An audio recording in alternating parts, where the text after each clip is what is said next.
Bonjour ou bonsoir à toi qui regarde cette vidéo et bienvenue sur ma chaîne YouTube. Tu sais ce que je kiffe moi? Les mangas. Et tu sais ce que je kiffe autant que les mangas? Les comics, putain. Mais bizarrement, j'ai l'impression qu'on n'est pas très nombreux dans ce cas-là. Bizarrement, beaucoup de fans de comics refusent de lire des mangas et vice versa. Mais moi je trouve ça tellement dommage. C'est comme se contenter d'une seule meuf alors qu'on peut en avoir plusieurs en même temps. Ça va, je rigole là-haut, humour, hein. Bon, mais plus sérieusement, le manga et le comics, ça reste la même chose, ça reste de la bande dessinée. Certes, ils ont chacun leur code, leur trope, leur identité, mais au final, ça reste la même chose, ça reste de l'art séquentiel, ça reste de la bande dessinée. Du coup, pour essayer de construire un pont entre ces deux univers, aujourd'hui, je vais te présenter 5 comics que tu vas forcément kiffer si t'es fan de manga.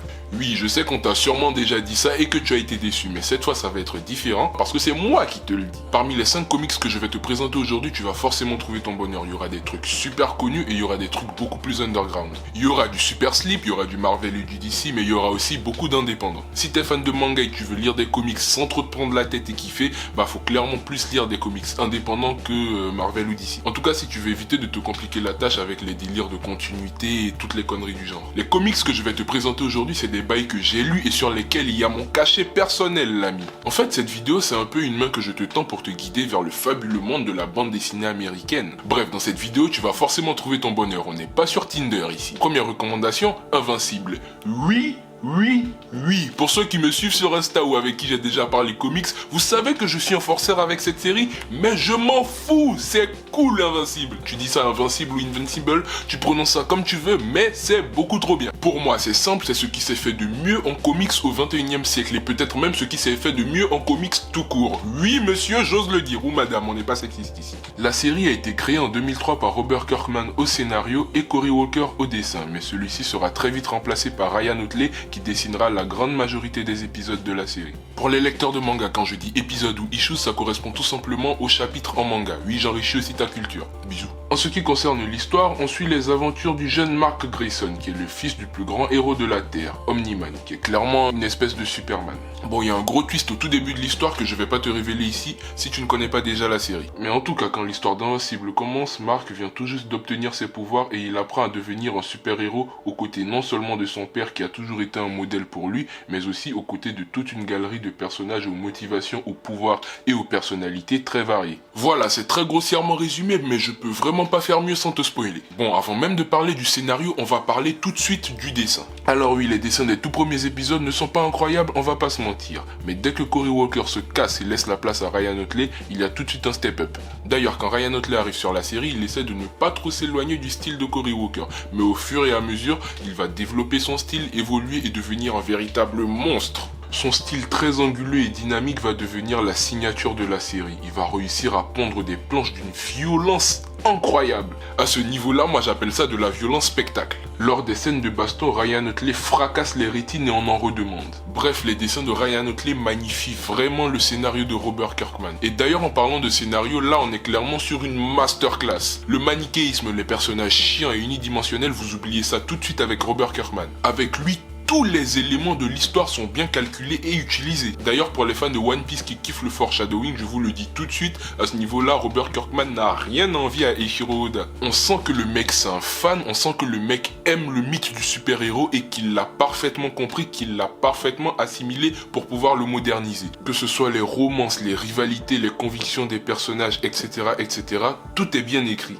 En plus, il n'hésite pas à utiliser tous les tropes du genre super-héroïque. On a du voyage dans le temps, on a du voyage dans des dimensions alternatives, on a du changement de costume et de motivation pour plusieurs personnages. On a même un trope qui, lorsqu'il est bien utilisé, ne déçoit jamais. Je parle bien sûr de l'opposition entre super-héros. Et je vous parle même pas de l'évolution du personnage principal Mark Grayson qui passe de super-héros un peu naïf à mal alpha capable de foutre des coups de pression aux personnages les plus puissants du cosmos. En fait, si je devais trouver un équivalent à Invincible en manga, je dirais que c'est Dragon Ball mais avec des super-héros. Si je t'ai pas convaincu avec ça, je suis désolé, mais je pense qu'on ne peut plus rien faire pour toi. Tu es un cas désespéré, je te le dis, je te le dis. En plus, maintenant, il y a une série d'animation, donc ça va commencer à devenir vraiment mainstream. Et ça, c'est cool, parce qu'à l'époque, la série a failli être annulée parce qu'il n'y avait pas assez de ventes. Bref, je pourrais te parler de cette série pendant 3 heures, mais on va passer au titre suivant. Lis Invincible en tout cas. Deuxième recommandation, Superman Up in the Sky.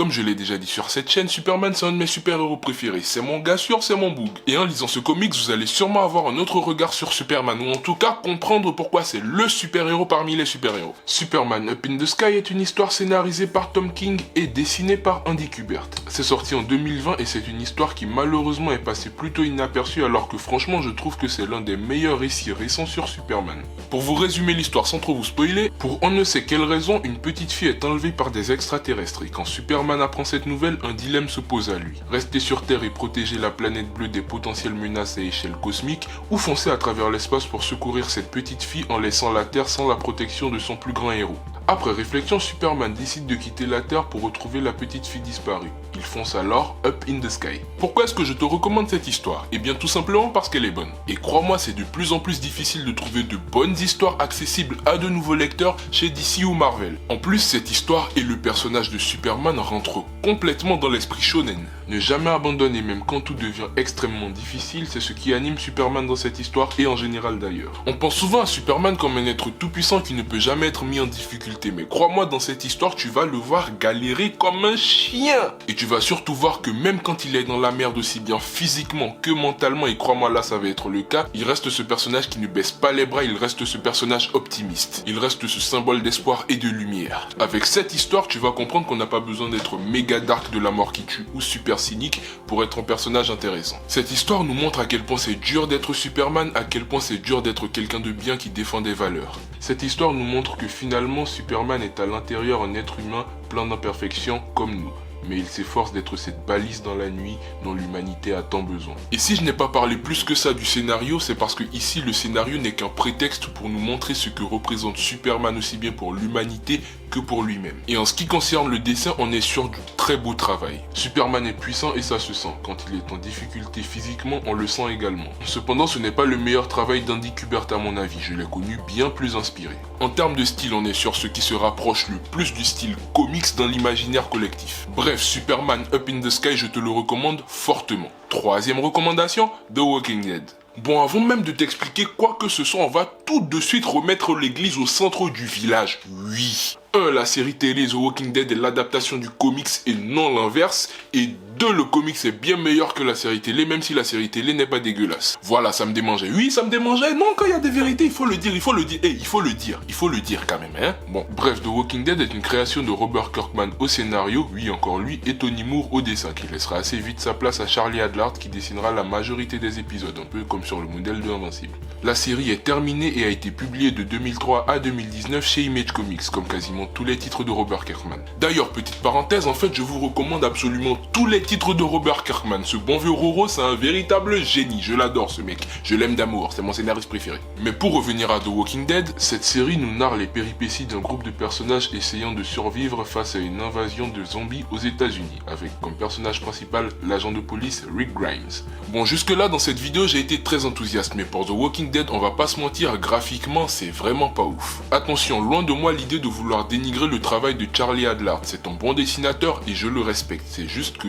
c'est pas l'expérience graphique qui va changer votre vie. Soyons clairs là-dessus. En termes de style, on est sur quelque chose qui se rapproche de la ligne claire à l'européenne. Le dessin est efficace et les émotions sont bien retranscrites. D'ailleurs, l'aspect simplifié du dessin apporte un contraste intéressant quand on voit à quel point les termes abordés dans l'œuvre sont complexes. Ici encore, Robert Kirkman a su s'entourer d'un dessinateur qui sert parfaitement son récit. Et en parlant de récit, Robert Kirkman nous sort ici encore une fois une masterclass scénaristique. Les personnages sont non seulement tous intéressants, mais ils ne sont pas figés idéologiquement. On a un véritable développement. Le Rick Grimes de l'épisode numéro 1 n'est absolument pas le Rick Grimes du dernier épisode, le 193. Et ça c'est pareil pour presque tous les personnages, en tout cas ceux qui survivent jusqu'à la fin du récit. Parce que oui, dans cette série, les personnages ont beau être attachants, ils peuvent mourir à absolument n'importe quel moment. Et c'est souvent au moment où on s'y attend le moins. The Walking Dead, c'est aussi la série dans laquelle Robert Kirkman pousse la science du cliffhanger à son paroxysme. Alors si tu ne sais pas ce que le cliffhanger c'est, pour te l'expliquer simplement, c'est un procédé narratif qui consiste à laisser le lecteur à la fin d'un épisode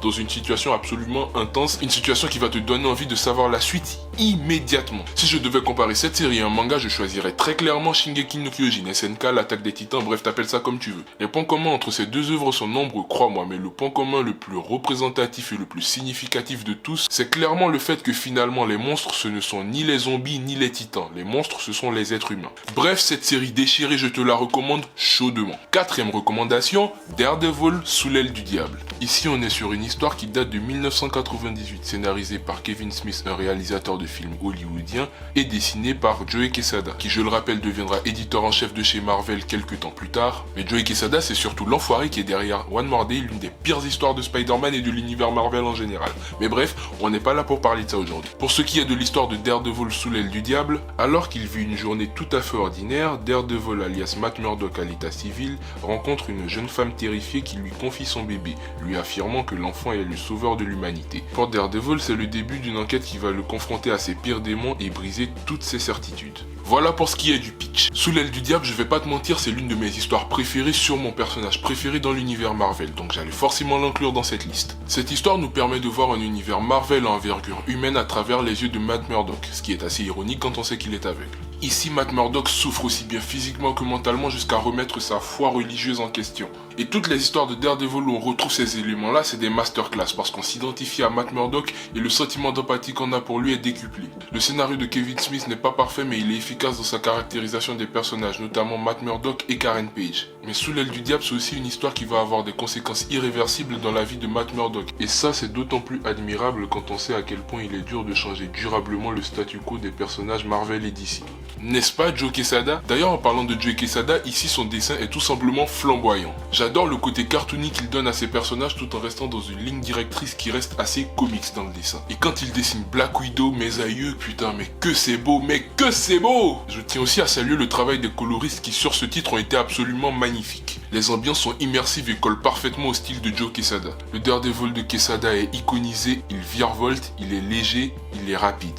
Bref, Daredevil sous l'aile du diable, c'est fortement recommandé par mes soins. Cinquième recommandation, Crimson. Bon là j'ai pas de version physique à te montrer mais c'est pas grave, ça existe quand même et c'est trouvable. La série Crimson date de 1998 et compile au total de 24 épisodes. Elle a été scénarisée par le regretté Brian Augustine et dessinée par Monsieur Humberto Ramos. C'est d'ailleurs la série qui a permis à Humberto Ramos de percer et de devenir aujourd'hui l'un des plus gros noms du dessin dans le monde du comics. Et pour ce qui est de l'histoire, Crimson c'est l'histoire d'Alex Elder, un adolescent new-yorkais qui se fait attaquer par une bande de vampires un soir à Central Park. Il sera transformé en vampire par ceux-ci et recueilli par Ekimus, une espèce de démon vieux de plusieurs millénaires. À partir de ces événements, nous suivrons donc Alex qui devra s'adapter à sa nouvelle vie de vampire et assumer la responsabilité d'être l'élu qui sauvera l'humanité ou l'amènera à sa perte. Tu l'auras donc compris, ici on est clairement dans une histoire de vampire à la Buffy. Et pour être honnête, le scénario n'est pas la force principale de Crimson. Dans Crimson, on a du mal à savoir où le récit veut nous emmener. Il y a parfois des maladresses scénaristiques et quelques bonnes idées mal ou peu développées.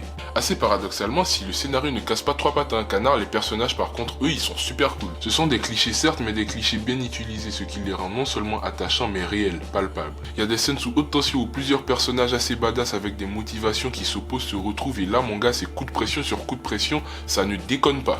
Néanmoins, le point fort de Crimson, c'est clairement l'univers graphique installé par Humberto Ramos. Visuellement, ça pue les années 90 et c'est ce qui fait le charme de cette série. Humberto Ramos nous offre des chara-design de zinzin. Il suffit de regarder le drip de Joey, le vampire indien mexicain, il déchire. Et le dessin lui-même de Humberto Ramos, il est magnifique. À mon humble avis, il n'a jamais fait mieux après et pourtant il a une carrière de dingue. On est sur des proportions qui n'ont aucun sens mais qui rendent les personnages tellement expressifs. Moi personnellement, je kiffe. En plus, son trait est ultra dynamique, surtout dans les scènes d'action. Bref, en termes de dessin, Crimson c'est une véritable claque. Et si je devais rapprocher cette série à un manga, je dirais clairement Demon Slayer. Voilà, c'était 5 comics que tu vas forcément kiffer si tu es fan de manga. Cette vidéo touche à présent à sa fin, j'espère qu'elle t'aura plu. Si c'est le cas, je t'invite à me laisser un pouce bleu, un abonnement, un commentaire, etc.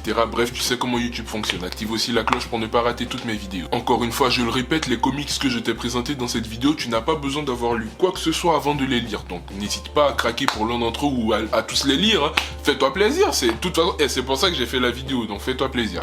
Et si tu as déjà lu l'un d'entre eux ou plusieurs d'entre eux d'ailleurs, je t'invite à me le dire dans les commentaires et on en discute ensemble, tranquillement, voilà. À présent, moi je retourne à mes aventures et je te dis à très bientôt pour une nouvelle vidéo. Bisous!